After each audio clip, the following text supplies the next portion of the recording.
Do you struggle fitting child seats into your ute? Or are you thinking about a ute for your next family car?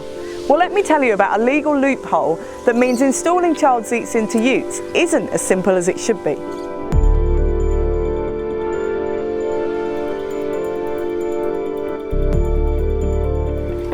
Over the past few years, I've installed child seats into nearly every make and model of dual cab ute. I have sworn, I have cried, I have struggled, and only once have I smiled during the process, thanks to the Mitsubishi Triton designers. Installing child seats into utes seemed to be unnecessarily difficult, and I just could not understand why they were so different to installing them in cars.